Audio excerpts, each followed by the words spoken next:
Salju lebat di akhir April datang dengan tiba-tiba.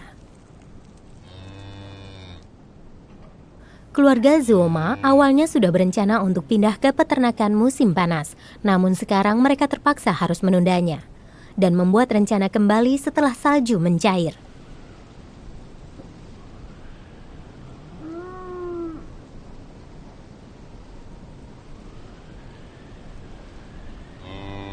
Setiap hari, Zuoma dan adiknya mengendarai motor untuk mengembala di tebing.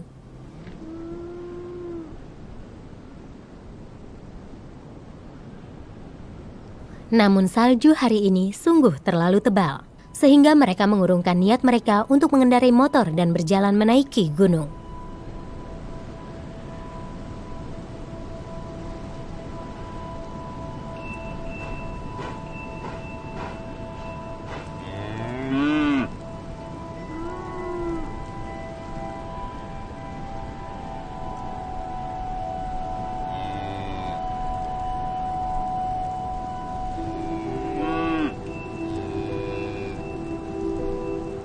Belum tengah hari, tetapi salju makin lebat.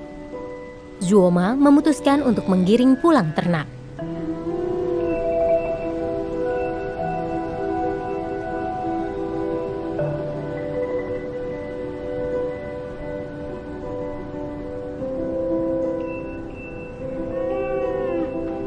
Zuoma menggunakan wordwo, tali pelempar batu yang sudah turun-temurun di kalangan gembala, untuk memanggil yak yang terpisah. Dia agak cemas. Ada yak yang akan melahirkan di rumah hari ini. Ini adalah peristiwa besar di keluarga gembala. Dan dia harus segera pulang untuk membantu ibunya.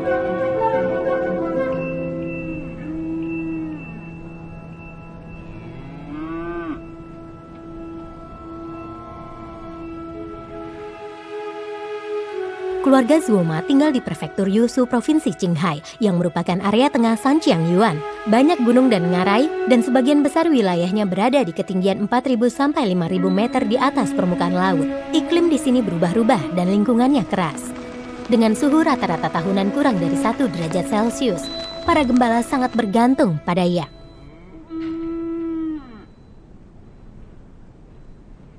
Mereka makan daging, susu, dan mentega, dan menggunakan bulu yak untuk pakaian dan tenda. Bahkan bahan bakar untuk pemanas berasal dari kotoran yak.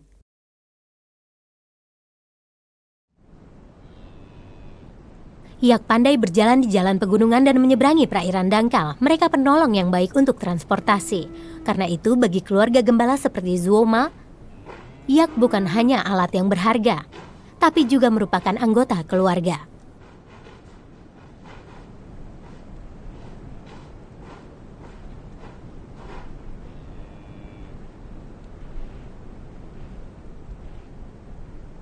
Saat Zuoma pulang dengan kawanan yak, ibu dan adiknya sudah menyiapkan makanan untuk yak.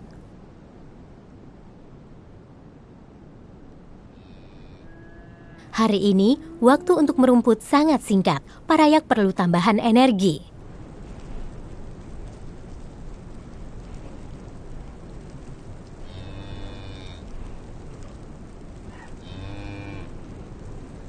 Beberapa anak yak yang baru lahir tahun ini membutuhkan perawatan khusus saat pertama kali menghadapi salju.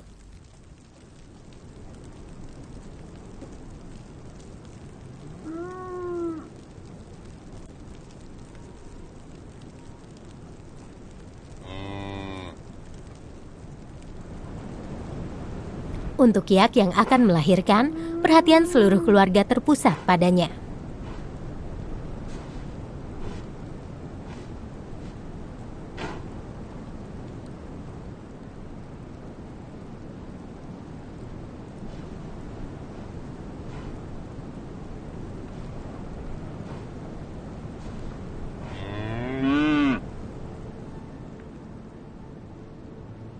Ketika anak yak sudah lahir, ibunya Zuoma menghampirinya. Dia menggendong anak yak yang baru lahir dan membawa induk yak yang lemah kembali ke kandang. Dengan iklim Sanjiang Yuan yang keras, tingkat reproduksi dan kelangsungan hidup hewan sangat rendah, khususnya anak-anak yang lahir di cuaca buruk. Harus dibantu dan dirawat oleh para gembala supaya mereka memiliki kesempatan untuk bertumbuh.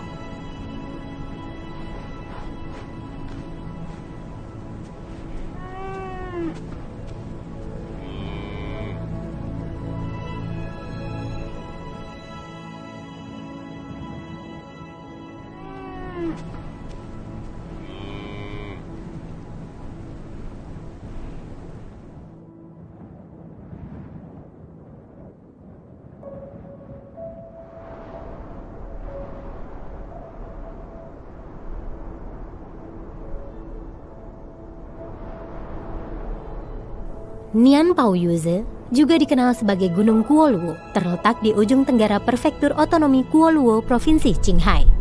Dipenuhi pegunungan dan danau, dan juga dialiri Sungai Yangtze dan Sungai Kuning.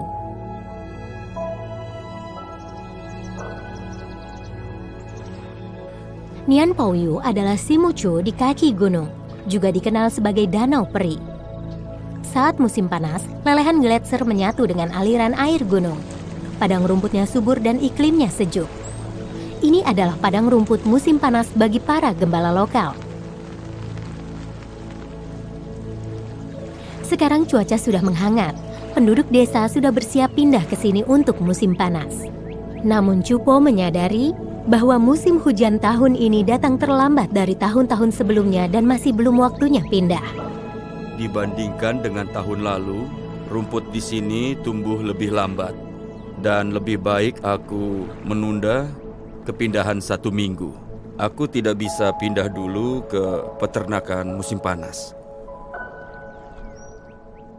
Cupo adalah pemimpin tim produksi di kota Praja Suohurima dan sangat familiar dengan ekologi dan perlindungan alam di sana. Setiap perpindahan para gembala yang terjadi 2 kali setahun, dia harus melakukan survei lebih dulu agar tindakan semua orang sesuai dengan pertumbuhan. Dia percaya bahwa ini adalah cara terbaik merawat ternak.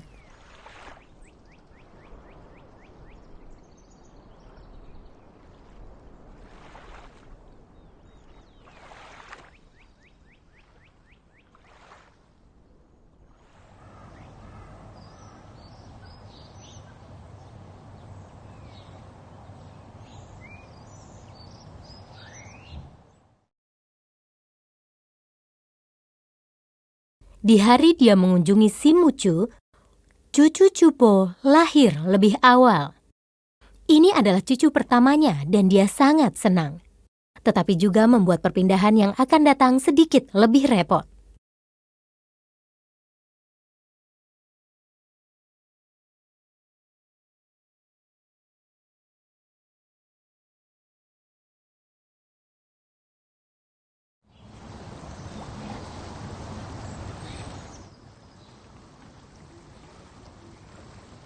Saat malam hari, ketika ia kembali ke kandang, istrinya Longka menyadari kalau seekor anak yak yang baru lahir telah menghilang.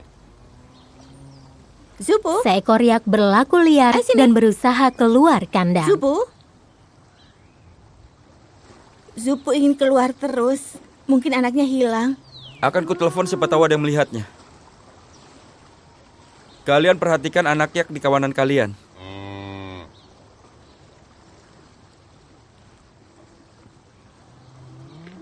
Sebaiknya kalian pergilah cari.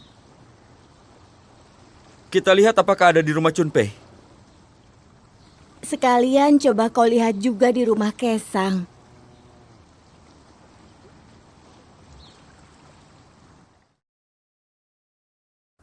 Cupo mengemudikan mobil sambil bertanya tentang keberadaan anak yaknya kepada para gembala. Saat hari sudah gelap, ia terlihat sedang bermain dengan senang di salah satu kandang gembala. Ada anak yak di sini? Ada satu di sana, lihat. Pasti tidak bisa menangkapnya sekarang. Apa kau bisa memasukkannya ke kandang?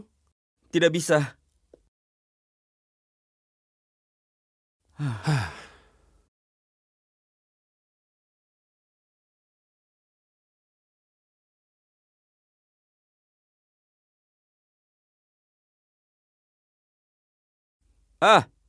Cepatlah kembali.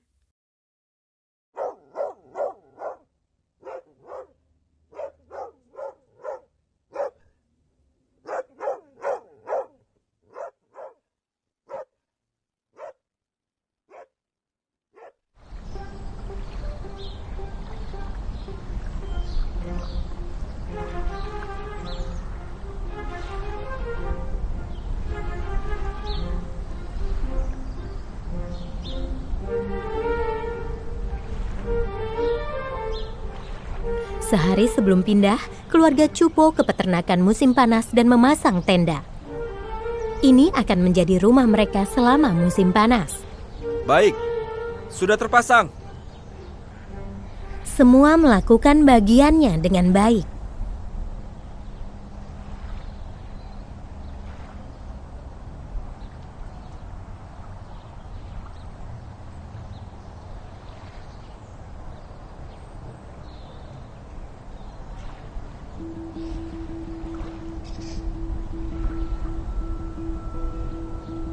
Setelah tenda dan kompor terpasang, masih harus menggali untuk pembuangan air hujan. Cupo dengan hati-hati menyekop rumput. Takut menyekop terlalu dalam. Lebih mudah menggali saluran drainase di samping tenda. Kita bisa langsung gali rumputnya. Pasti ini berhasil. Namun kami hanya menggali setengah karena saat kami kembali, rumput akan dikembalikan ke saluran yang digali. Maka rumputnya akan kembali seperti semula. Jika digali seluruhnya, tidak akan pulih meskipun sudah lewat bertahun-tahun.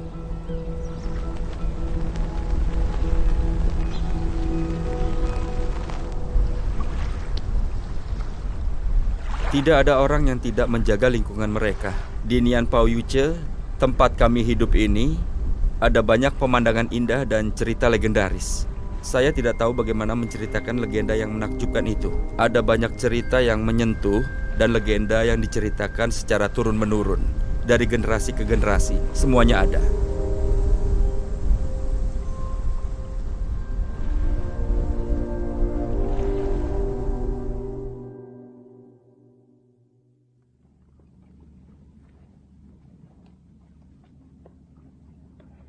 Akhirnya tiba waktunya berangkat.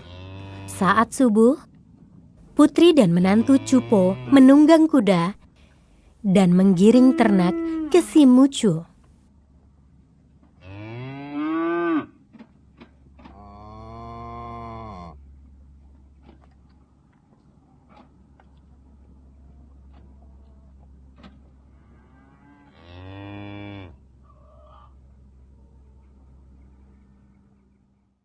Peluk cucuku yang manis.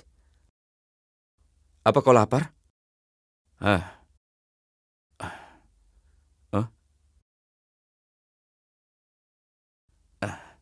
Cucuku sampai kelaparan. Setelah cucunya bangun, Cupo dan istrinya membawanya dalam perjalanan. Rencana ini telah didiskusikan seluruh keluarga dalam waktu yang lama sebelum diputuskan.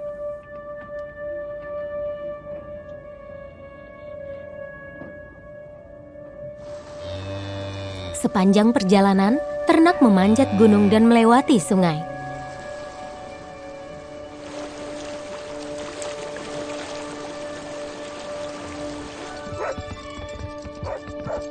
Pengembala dari tahun ke tahun mengikuti 4 musim dan mematuhi panggilan alam.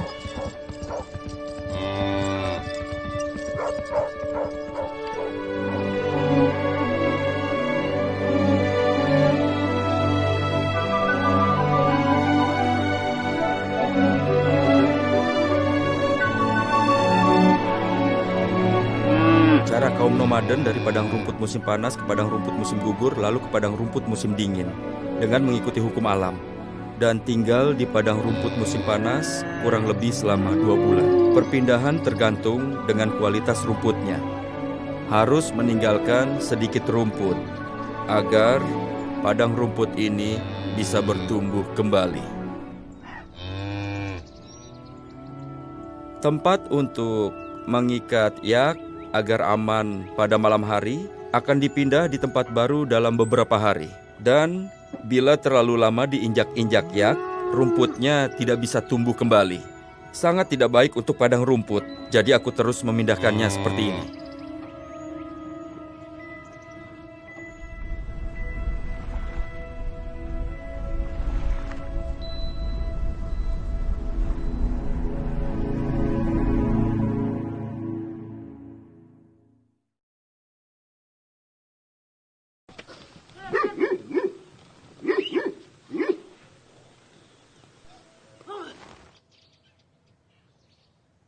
Pagi hari di rumah Tao Cuepa, teriakan yak yang rendah dan serak terdengar.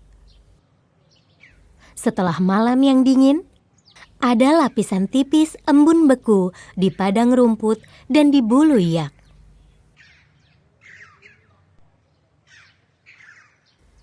Kotoran yak yang murah masih menjadi bahan bakar penting di area pengembalaan. Mentega yang terbuat dari susu segar yak merupakan makanan sehari-hari yang penting bagi gembala di dataran tinggi.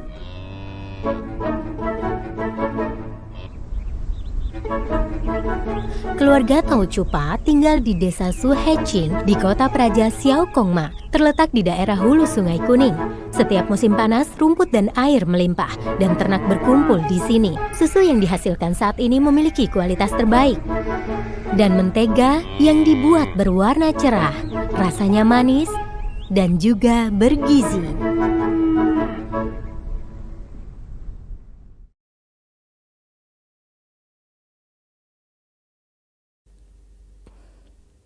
Mentega adalah lemak yang diekstrak dari susu segar. Ini adalah makanan sehari-hari yang penting bagi para gembala dataran tinggi. Saat membuatnya, pertama-tama susu yak segar dipanaskan, difermentasi, disaring, lalu dituangkan ke pemisah susu. Keluarga Tao Chupa menggunakan pemisah susu elektrik. Alat itu menggunakan gaya sentrifugal yang dihasilkan putaran motor untuk memisahkan lemak dari susu. Menggantikan cara lama dalam membuat mentega yang membutuhkan tenaga banyak orang. Ini adalah mentega.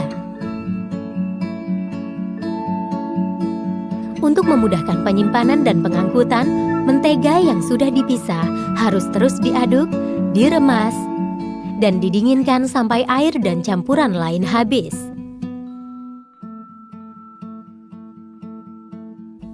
Setelah didinginkan dan dipadatkan, mentega memiliki tekstur fleksibel yang sangat baik. Para gembala umumnya membuat bentuk rata agar mudah disusun. Prosesnya melelahkan dan membutuhkan kesabaran dan pengerjaan yang detail.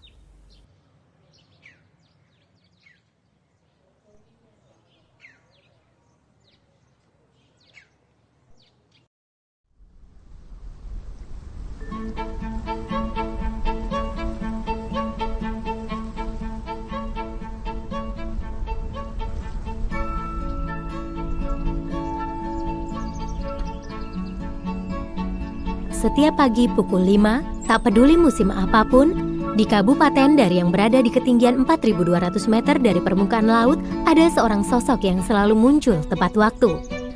Namanya Huasang. Idola saya adalah Cristiano Ronaldo. Karena kedisiplinannya, ketekunannya berlatih sepak bola, dan semangat yang pantang menyerah. Memberi saya keyakinan dan membuat saya berpikir bahwa masa muda tidak boleh disia-siakan.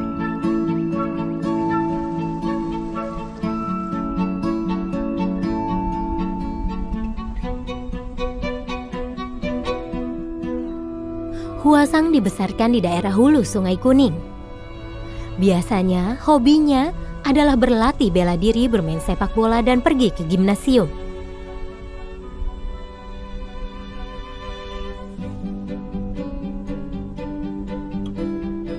Huasang yang menyukai olahraga memiliki sifat yang tenang dan disiplin. Selain latihan setiap pagi, dia juga memiliki jadwal yang tak bisa diganggu-gugat.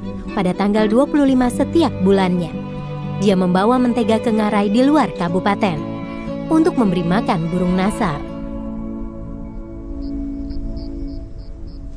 Burung nazar terbang sangatlah tinggi. Terkadang saya hanya duduk dan melihat mereka terbang.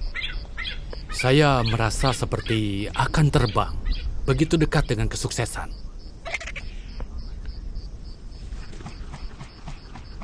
Burung nazar juga disebut burung kondor di sini. Pada dasarnya mereka memakan bangkai.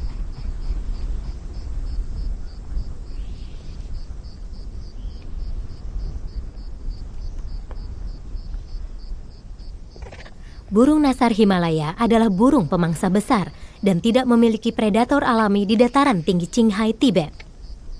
Meskipun mereka menyukai bangkai hewan, tetapi ketika bangkai tidak cukup, mereka akan berburu hewan yang sehat. Oleh karena itu, menurut Huasang, memberi makanan pada burung nasar dapat melindungi hewan liar lainnya. Awalnya saya takut. Kemudian kami bergaul dengan baik. Saya sudah melakukan ini selama 7-8 tahun. Jika ada teman atau saudara, burung nazar tidak mau datang. Jadi mereka berkata, pergilah dan bantu kami memberi mereka makan. Lakukan sesuatu yang baik.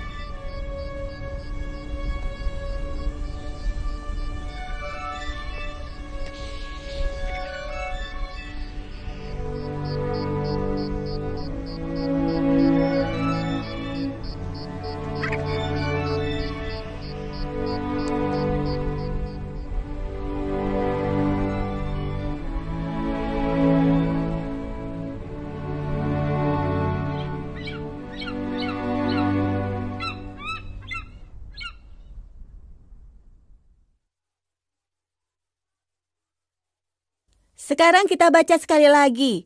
Kelipatan persekutuan terkecil. Cuci Nima, coba jelaskan. Apa 418 itu benar? Kenapa salah? Karena dia bukan itu.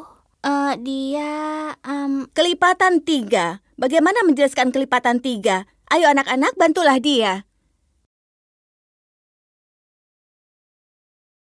Chuchienima adalah murid kelas 5 di sekolah dasar asrama etnis di Kabupaten Gande. Di kelas matematika hari ini, dia agak tidak fokus. Besok adalah libur musim panas. Ayahnya akan datang ke sekolah untuk menjemputnya sebentar lagi.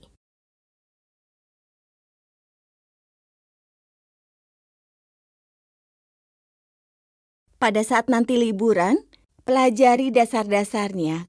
Apa kau mengerti? PR-nya di kertas yang sudah ibu bagikan. Selesaikan dengan serius. Jika ada yang tidak bisa, dapat bertanya pada ibu di WeChat. Kau mengerti? Mengerti.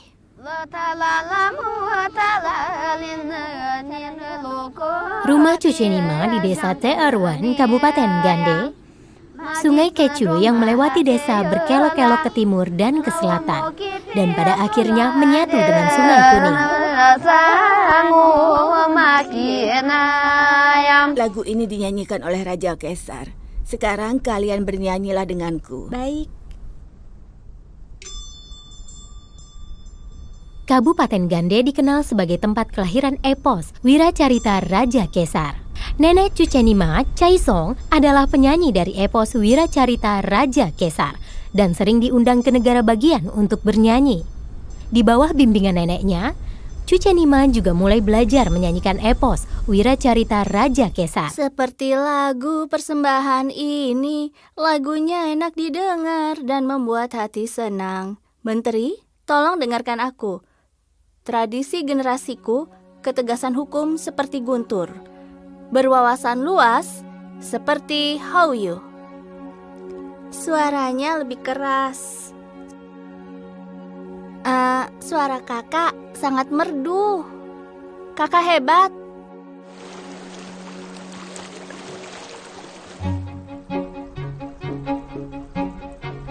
Selain epos Wiracarita Raja Kesar, hal lain yang diajarkan nenek pada Chuchienima adalah penghormatan terhadap alam dan semua makhluk hidup. Ini merupakan adat istiadat yang diturunkan para gembala dari generasi ke generasi. Pangsit dan sampah boleh diberikan pada ikan. Jangan membuang pecahan kaca dan tulang ke dalamnya.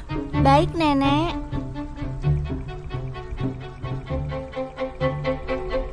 Bunga yang indah, lain kali jangan sembarangan memetik bunga. Semua bunga ini adalah makhluk hidup. Kalau dipakai Nenek, pasti jadinya cantik. Cantik, namun tidak boleh memetik bunga sesuka hati. Baik, Nenek.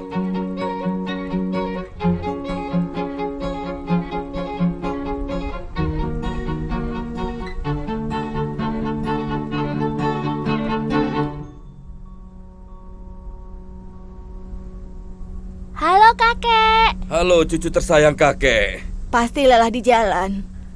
Minggu kedua liburan musim panas, ayah menjemput kakek. Kakek ingin mengajak seluruh keluarga untuk bersama-sama membuat bendera doa bagi kesehatan kedua cucunya.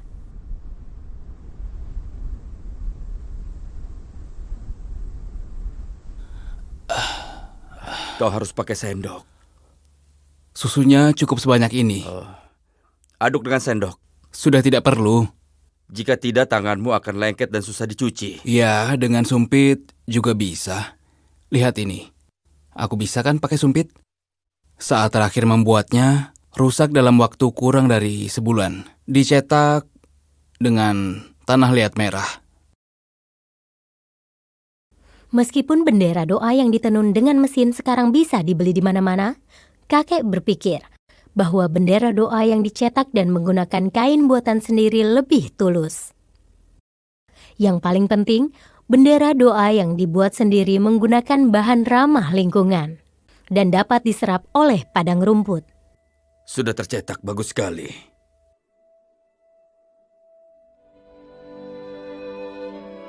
Ikat di sini, lalu kencangkan ujungnya. Ya.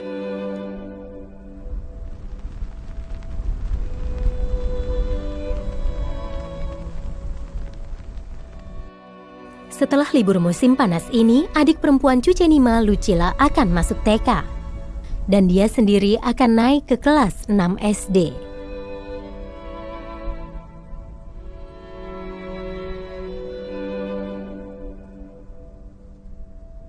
Di sekolah kau adalah murid, harus belajar pengetahuan budaya. Namun di padang rumput kau adalah gembala, harus belajar menunggang kuda. Harus memahami kebiasaan kuda. Saya mengerti. Bagaimana kalau ayah melihatmu menunggang kuda satu putaran?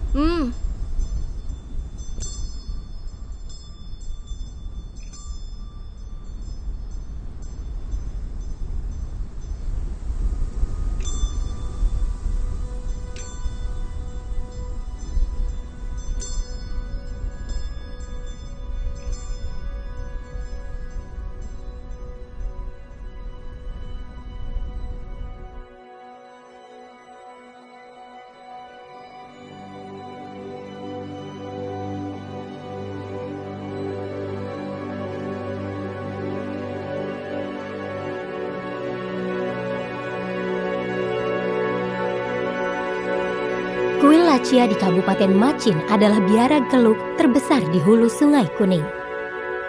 Ada banyak jenis lukisan pasir mandala yang dibuat di kuil dan terkenal sangat indah. Saat ini, para biksu sedang mengumpulkan bunga di Gunung Pelindung Dharma di kuil Lacia untuk mendapatkan pigmen warna yang dibutuhkan untuk membuat mandala. Kami mengumpulkan bunga tangsen panjang dan bunga tangsen bau. Baik, baik. Ya, baik. Seperti ini. Memetik bunga tangsen itu harus dipisahkan.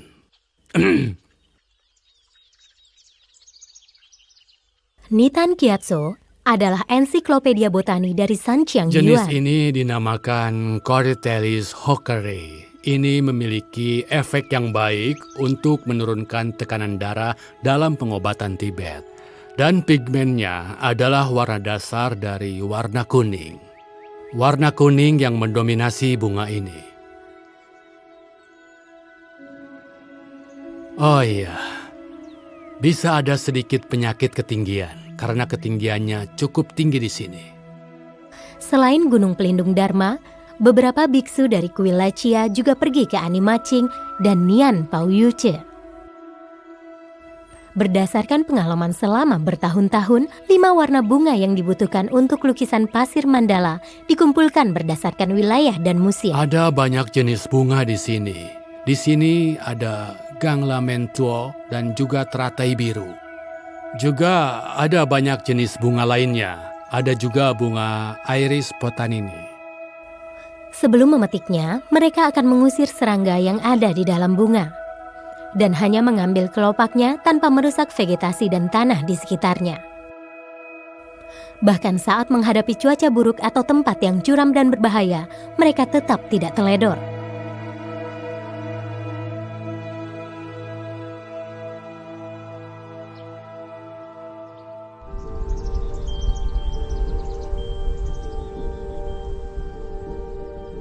Bahan baku lukisan pasir mandala adalah pasir halus.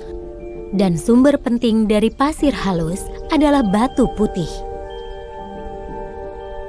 Jenis batu ini termasuk jenis batu yang paling mudah dihaluskan.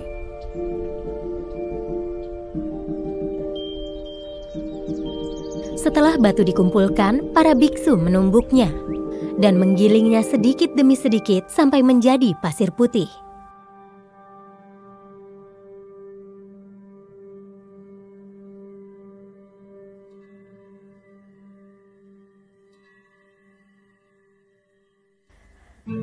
Pasir halus yang digunakan untuk melukis mandala sebagian berasal dari bahan berharga seperti mutiara, batu akik, koral merah, dan pirus. Para biksu menghancurkannya satu persatu, lalu ditumbuk menjadi bubuk.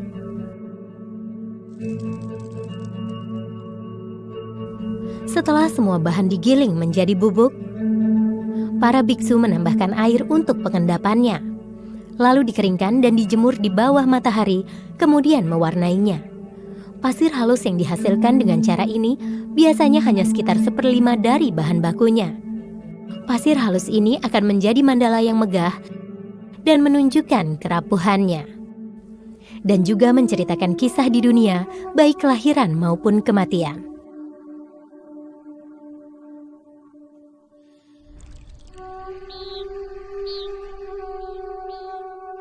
Bunga-bunga ini dikeringkan dan dipisahkan berdasarkan warnanya, semua dikumpulkan oleh para biksu dari berbagai tempat jauh. Mereka akan digunakan sebagai pewarna pasir mandala.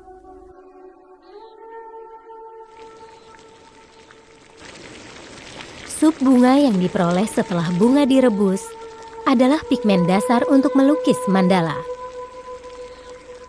Demi mengekspresikan ketulusan mereka dan memastikan pasir mandala dapat kembali ke alam sepenuhnya, para biksu di kuil Laiccia mengharuskan menggunakan cara tradisional untuk membuat pigmen tersendiri.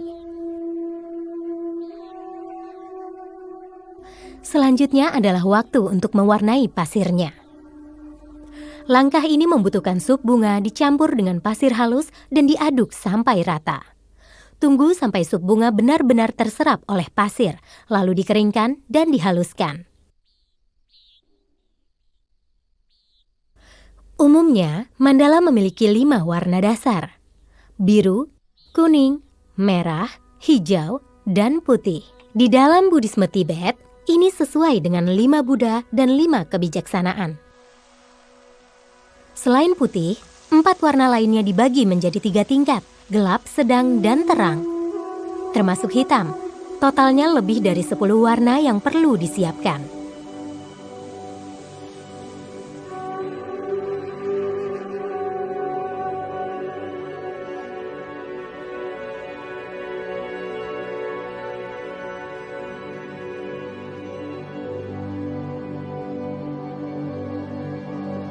Para biksu akhirnya mulai melukis lukisan pasir mandala.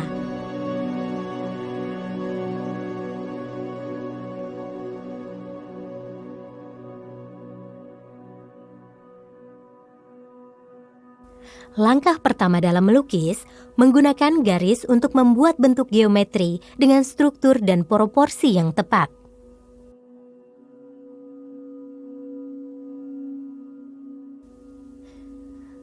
Kemudian, baru mulai menggambar polanya dengan pasir berwarna yang sudah disiapkan.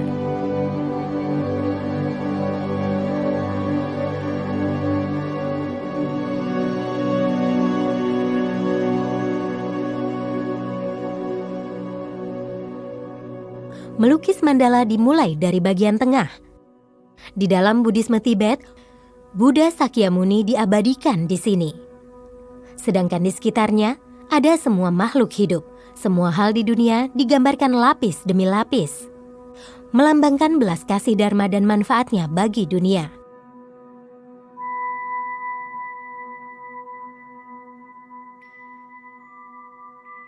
Mandala adalah tempat Buddha bersemayam dan alam semestanya. Biasanya, menggambar lukisan pasir mandala membutuhkan 5-7 hari dengan kerjasama dari puluhan biksu terlatih. Mandala yang telah selesai akan terbuka untuk para penyembah.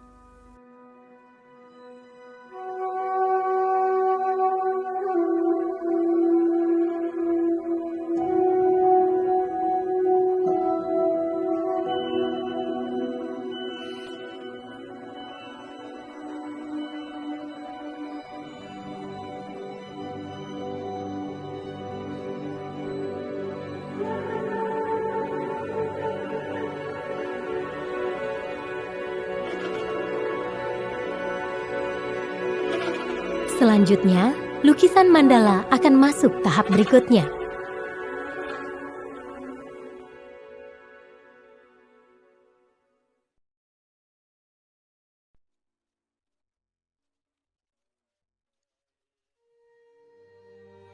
Setelah waktunya tiba, para biksu menggunakan alat di tangan mereka. Tidak peduli seberapa sulit usaha mereka membuatnya, tetap tidak ada keraguan saat menghancurkannya.